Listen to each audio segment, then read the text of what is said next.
Hey, what's up guys? Spencer Rhodes here.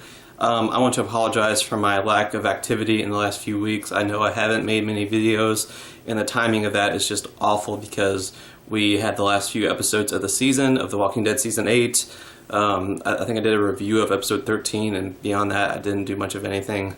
I've just been really busy with stuff, and I have not had the time to do anything. It's not going to be forever, it's just for a temporary period of time. I'm going to be making a lot of videos for Season 9 and the future of the show. Season 8, I'll do some, retrospective videos about, the season as a whole and reviews. Obviously there's no more upcoming Season 8 related stuff. It's all done. All the season's done. But I'll still make some videos. But with Season 9 and the rest of the show, and maybe some of Fear the Walking Dead Season 4, I will make a shitload of videos. I promise. Just bear with me right now. I've been too busy. But yes, with that said, let's talk about the finale. I liked it. I thought it was good. Not the best episode of the show, but I thought it was good. Probably one of the top 3 or 4 episodes of the season. This back half was surprisingly good, and I say that because it really did surprise me. I was not a fan of the first half of the season. Just a personal thing. I didn't like a lot of the things in the first half. And I had a lot of issues with Season 7, so that's a season and a half right there in a row where I was disappointed with. And then with the back half, I was sort of not really sure what to expect. I was kind of holding on to hope that it would be good. And then episode 9 where Carl died, I didn't really like that too much. I don't really like how Carl's death was like part 1, part 2. I think you should have just had a whole episode about it and not done the cliffhanger where Carl shows his bite. I think you should have just done all of it in one episode. I know it's a big character and you had to rush it, but it wasn't just that. But it was just the writing, the way they killed him off, because he's still alive in the comics. I just disagree with it. And it was just a disappointing episode. So when episode 9 wasn't good, I pretty much lost all hope. And then, right when I didn't expect it, episode 10 was really good. Simon killing the trash people, that didn't hurt anything, that didn't hurt the chances of it being good. But I really liked, parts of that episode, and I really liked most of the back half of the season, and the finale was no exception. I'm surprised by the body count. Literally no good guys died. Literally. I'm pretty sure there were no casualties on the good guys team. I was expecting there to be a couple of deaths. Not a main cast member, maybe Tara, maybe some red shirts. Who did we have? Deanne, was that her name? Deanne, the one with the bow and arrow? Cal, because Cal dies in All Out War. In the comics, he dies in All Out War. I think it's towards the end. Negan goes to Hilltop and Cal tells him, "Go fuck yourself," and Negan just has Cal get shot in the head. So I really thought Cal was going to die. Plus, with Cal's death, I thought that it would move Eduardo's character development, because they're best buddies, and Eduardo would be sad, and it would sort of change his character a little bit. And they're probably still going to do that. I guess they're just going to do that in Season 9. So I'm glad Cal made it to Season 9. I was 100% sure Cal was going to die this season, just because he died in All Out War. And I was just surprised that there were no good guy casualties. I know we've lost a lot of good guys through the season, like Tobin, Francine, Eric, Andy, Shiva, Alvaro, Carl, obviously. We definitely lost a lot of good guys. But I was surprised that no good guys died in the last episode. I guess that's kind of a victorious moment. Eugene literally saved everyone. I still don't like Eugene, but he did kind of do a good thing. Because when all the Savior's guns exploded, that was it. They were fucked. There was no fight. It was over. It was over. So no good guys died. And then Tara and Cal almost died, but then the fucking women, Oceanside came in. and save the day at the last second. I didn't really like that because it was so predictable that they just had to wait till the very last second. They did the same thing with season 7. I was kind of hoping that the middle of the season of this season we would have had the Oceanside. It was literally like the last second, the last possible second they come in and save the day. I just think that's so cliched. I wish that the Oceanside just came in earlier, you know. It just seemed like filler, that they had to spend so much time trying to convince them, and they said no, and oh, you gotta wait till the last second. It was just obvious that they were just putting it off for the sake of making it this big dramatic last second save the day type thing. It really didn't serve Cindy's character or the Oceanside's characters very well. It just seemed like the plot was requiring them to not save the day until the end, so it made them all, no, we don't want to help, you know, over and over and over and over again, and it just kind of seemed like filler. That would be one of my criticisms of the episode. It was kind of cool, like seeing them with like Super Mario fireballs, like they had like Molotov cocktails or something, but that was badass. Like, we've never seen anyone with those kind of weapons, I think. I know that like Daryl like lit Alexandria on fire during season 6, but that was it. Like, fire is a good weapon. And yeah, Carol blew up Terminus, but like we've never seen like that kind of method where they're just like throwing like, I don't know what it was like explosive fireballs or something. It looked like Molotov cocktails, just like Super Mario type shit, like boom boom. Like, I don't know, but that was cool. But yeah. And it was a good episode. I liked it because it had a lot of character moments. The good episodes of the show tend to be the ones with the most characters in them. I'm not saying that some of the one-off episodes where it's just one or two characters aren't good. One of my favorite episodes is still the one, episode 5, I believe, where it's Father Gabriel and Negan trapped in the RV or the building, and that was mostly just Father Gabriel and Negan, and I really like that episode. But there's also like the filler episodes where you're just spending 40 minutes with characters, just one or two characters, and maybe you don't like them, or you just feel like other things could be going on, and it's just filler. And like I said, the best episodes tend to be the ones that have the most characters, and this one definitely did. This I think has had just about everyone in the episode, and everyone kind of had a moment to shine. I mean, there was a lot that happened in this episode, and I kind of like that about it. There's a lot of good character development, a lot of good character moments. I really loved what they did with Morgan. The whole Maggie thing. We'll get to that. It was just a really fast-paced episode, and there was just a lot in it, and I really liked that. With Rick chasing down Negan and them having their big final confrontation, obviously a lot of that is straight from the comics. In the comics, it's everyone is around them, I think, and Rick actually gives this big speech, and you know, Negan realizes that Rick's right and he is wrong, and they should find peace and stop fighting. But it's too late because Rick slices Negan's throat. But he has a doctor character save Negan's life.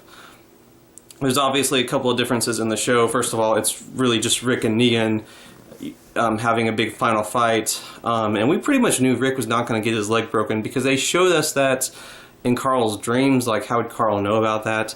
So, and I'm glad that if Rick's still going to be like the big main character and Carl is literally gone, we really don't want him to have a limp, you know, like, yeah, you know, I'm glad they didn't do that. And it's cool that they at least showed us what he would have looked like if he actually looked like he does in the comics. But a lot of that is still exactly what happened in the comics. Negan kind of gets emotional and is like, oh shit, you know, you're right. And I did like it. I did like it because... You know, when Rick starts talking about Carl, that's the only thing that stops Negan. Negan wants to kill Rick. He wants to kill Rick. And then Negan says, just give me 10 seconds to talk to you for Carl. And then Negan's counting down. And Rick doesn't even say much. He just says, Carl was right. We can be at peace. And Negan says, no, he was wrong. And Rick is like, no, Carl was right. And then Negan, like, he starts crying. Like, I really like that moment. Like I've really kind of hated Negan just because he killed my favorite character. He killed Abraham, and I think I'm always going to kind of hate him. In the comics, it's different because he didn't kill Abraham, and I liked Abraham a lot more in the show. In the comics, he was good, but it wasn't Michael Cutlets. But in that moment where Negan is just crying, it just seems like all of the bad he's done, and he's almost been lying to himself, and he has that moment of truth, and it was just really terrific acting from Jeffrey Dean Morgan. And then, of course, Rick slices Negan's throat. A lot of people thought that wasn't going to happen, and I'm kind of glad they did that, because that was just a cool moment. And I don't know if he's going to get a scar or not. It didn't look like it was a deep cut, so I don't know. And then Rick's little speech about how to everyone, once everyone gets there, he's like, all of you just go home, put your hands down. We're going to live in peace now. It was a great speech, just really good acting from Andrew Lincoln. And then Rick points, I think it's like a herd. I watched the episode on my phone, so I couldn't quite tell, but I think it's like a herd, like a big-ass herd of walkers. And I guess that's going to be like a cliffhanger for Season 9, because in Season 9, well, in the Whisperer part of the comics, there's a herd, the biggest herd ever. And so that might be a problem in Season 8, or next season, Season 9. That might be the setup for it. But it's just kind of weird that we get the herd before we get the Whisperers. In the comics, we meet the Whisperers, and then we meet the herd that the Whisperers kind of use as a weapon just in case they need it. But with Season 8, we see the herd first. And I'm guessing they're going to do what they did with A New Beginning, have it be years later. But I'm wondering, is Season 9 going to be years later? Maybe it'll just be a year later. Or maybe it'll just be like a few months later. I know, like, Season 4 was like 8 months after Season 3. Season 3 was, in the story, Season 4 was 8 months after Season 3. Season 3 was like 8 months after Season 2. So they could just do like a 6 month, 8 month, 12 month time skip. Maybe not more than that. And the reason I say that is because they kept, what's his name, Henry, the blonde kid that's with Morgan and Carol. They haven't killed him off. And he's only going to age a year. If they keep him in the show, in Season 9, he's only going to have aged a year. So if they do like a 3-year, 4-year time skip like they do in the comics, he's not going to look right. And we got this herd, so it's like, obviously, 3-4 years later, is that going to be the premiere of Season 9? Because if it is, then why wouldn't they have already taken care of the herd? Plus, with the cliffhanger of Maggie, it seems like she wants to kill Negan, so is she going to wait 3 or 4 years before she tries to kill Negan? So I think with the way they ended it, it's not going to be 3 or 4 years later. It might just be a few months later, or a year later. Probably less than that, because why would Maggie wait a year? I think from her dialogue, she's going to wait 6, 8, 9 months. She's going to wait. She's being all methodical and evil, and she's going to wait before she tries to kill Negan. And a lot of people think that she's going to try to kill Rick and Michonne. I watched that scene a couple of times. I don't see that. She just says, they were wrong. We're going to bid our time, and we're going to show Rick, show them that they're wrong. So I think all Maggie wants to do is kill Negan. And she might want to try to do it behind Rick and Michonne's backs, but she's not going to try to kill them. I think that would just be ridiculous. Especially with Daryl and Jesus. What? I don't know. No, I don't think they're going to kill Rick and Michonne. I think they're just plotting to kill Negan. And it could work because a lot of people, including me, were wondering, how the hell are you going to keep all these characters in the TV show from killing Negan? It's just different from the comics. In the comics, it makes more sense. Maggie literally goes along with it. She says Glenn would like that. In the show, Negan was just so much worse. He killed Abraham and Glenn. We as the audience liked Abraham and Glenn even more than the comics because of the actors. I think that's a popular opinion. We liked Abraham and Glenn more on the show, and Negan kills both of them, and Negan's just more evil. He tortures Daryl. You know, I think people hate TV Negan more than they hate comic Negan. Some people don't even like comic Glenn. I didn't really like comic Glenn that much. So I think it can be done right, that some of these characters don't want him to be alive. They don't want that. You know, I think that it could be done right. If they fucking do Maggie's evil and she's the big bad and wants to kill Rick just because, you know, he let Negan live, and because they're not sure if the actress is going to stay on the show, that's bullshit. If the actress doesn't want to stay on the show, then kill her off. Don't make her a villain when it's out of character.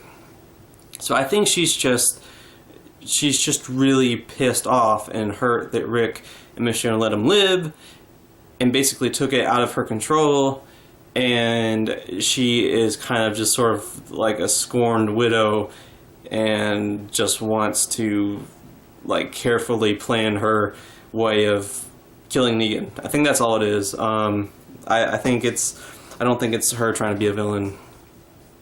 But I don't know, the writing at times can be very, very, very bad. So who knows?